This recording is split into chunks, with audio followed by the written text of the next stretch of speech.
तस्वीर नंबर 1, भारत की जीत पर जश्न मनाते लोग।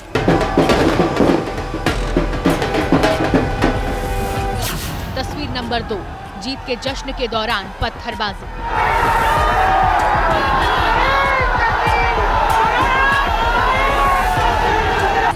तस्वीर नंबर 3, दंगाइयों ने जलाई गाड़ियां।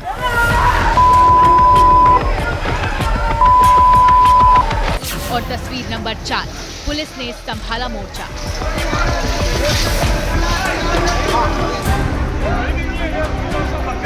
ये चारों तस्वीरें मध्य प्रदेश के महू की हैं। इंदौर से करीब 20 किलोमीटर की दूरी पर पड़ता है महू कस्बा। यहाँ का अपना ऐतिहासिक महत्व है, लेकिन रविवार रात से महू दंगाइयों की वजह से चर्चा में है।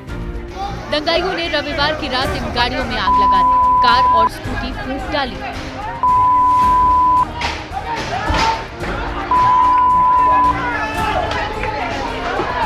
पुलिस वाले गैलन के पानी से आग बुझाते दिखे। लोगों ने मुर्दाबाद के नारे लगाए।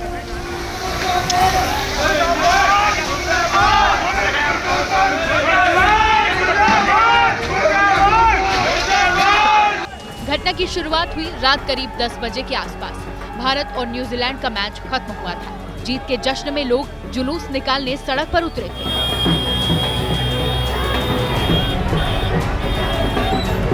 किसी के हाथ में तिरंगा झंडा था तो किसी ने रौद्र रूप वाले बजरंग बली की तस्वीर का भगवा झंडा ले रखा था। भारत की जीत का जश्न मना रहे कुछ लोग पैदल चल रहे थे तो कुछ लोग बाइक और गाड़ियों पर सवार थे।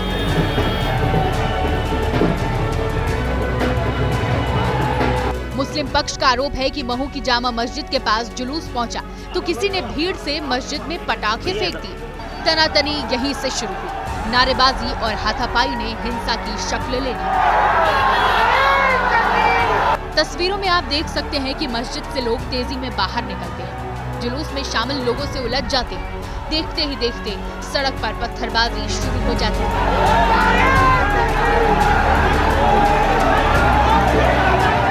गली से पत्थरबाजी का वीडियो स्थानीय लोगों ने मोबाइल कैमरे में कैद किया है। अब इस वीडियो को देखिए। कुछ दंगाई गली के बीचों बीच एक स्कूटी को ईंट पत्थरों से तोड़ रहे हैं।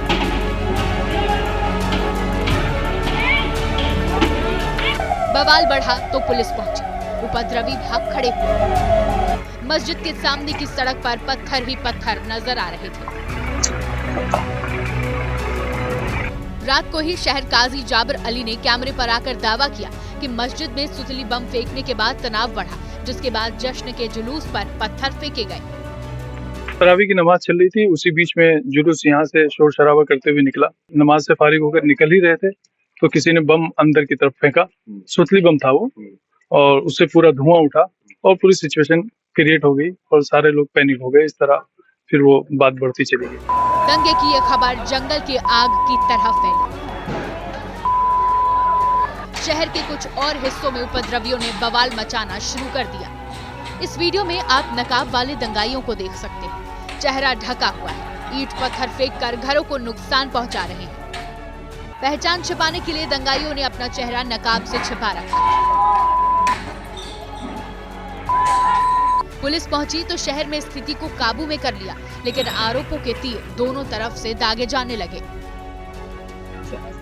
खबर मिली तो स्थानीय बीजेपी विधायक उषा ठाकुर घटनास्थल पर पहुंची, लोगों से बात की, जानकारी जुटाई और दंगे का आरोप दूसरे पक्ष पर ठोक दिया। भारत के जश्न पर, जीतने के जश्न पर सब बच्चे यहाँ तिरंगा लेकर अपना जश्न मना रहे थे, रैली निकाल रहे थे। इसी बीच अल्पसंख्यक समाज के बस्तियों से भयंकर पथराव, और ये सुनियोजित षड्यंत्र था। ये बहुत ही देशद्रोही और घृणित मानसिकता है कि भारत के जश्न में जहाँ का अन्न जल खा रहे हो, रह रहे हो, उसकी जीत से तुमको तकलीफ है। दोनों पक्ष के अपने अपने दावे हैं। मुस्लिम पक्ष कह रहा है कि मस्जिद के सामने जुलूस क्यों निकाला गया। हिंदू पक्ष का कहना है कि जिस रास्ते से जुलूस निकल रहा था उसे बाइक लगाकर रोक दिया गया, जिससे रास्ता बदला गया। मुस्लिम पक्ष कह रहा है कि सुतली बम फेंकने से माहौल बिगड़ा। हिंदू पक्ष सुतली बम के आरोप को गलत बता रहा है। समझ में ही नहीं आ रहा है कि ये जुलूस आखिर निकला कैसे, और दूसरी बात इस रूट से कैसे निकला। इन लोगों ने परमिशन ली थी, क्या बिना परमिशन के निकलता? और दूसरी बात यह है कि अगर परमिशन ली थी तो कितनी गाड़ियों की, कितने लोगों की, किस तरह की सिचुएशन में परमिशन दी गई थी। सवाल तो ये कि रविवार को निकाला गया जुलूस न तो धार्मिक जुलूस था, न ही जातिवादी। जुलूस देशभक्ति का था। भारत की जीत में जुनूनी नौजवान जश्न मना रहे थे। ऐसे में परमिशन का सवाल कहां से आया? सवाल तो ये कि क्या महू में हिंसा की ये प्लानिंग पहले से की गई? दंगाइयों के साथ में अचानक से इतने पत्थर आए कहां से? फिलहाल स्थिति काबू में है। कुछ लोगों को पुलिस ने गिरफ्तार किया है। दंगा फैलाने वालों की जांच की जा रही है।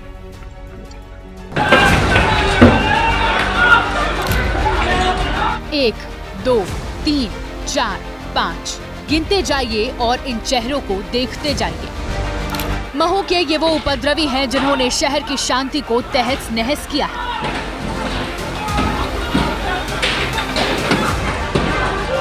भारत की जीत के जुलूस के बाद पत्ती बाजार इलाके में इन दंगाइयों ने चेहरे पर नकाब लगाकर उपद्रव किया।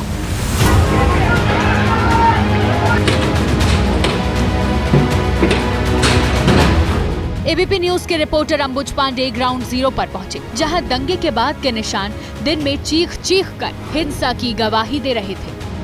देख सकते हैं किस तरीके से गाड़ियां टूटी हुई हैं। अपने आप में ये टूटी हुई कार क्या कहानी रही होगी ये बयां कर रही है। इसके अंदर मैं चाहता हूं कि एक बार दिखाएं कि किस तरीके से यहां पर बड़े बड़े पत्थर पड़े हुए हैं इस गाड़ी के अंदर। ये देखिए, और ये देखिए किस तरीके से इतनी बड़ी ईंट, ये बहुत तमाम पत्थर इसके अंदर पड़े हुए हैं। इस तरीके से इसको टारगेट किया गया। महू के उपद्रवियों ने गाड़ियों में आग लगाई, दुकानों में तोड़फोड़ की। एबीपी न्यूज के कैमरे पर पीड़ितों ने आप बीती बताई।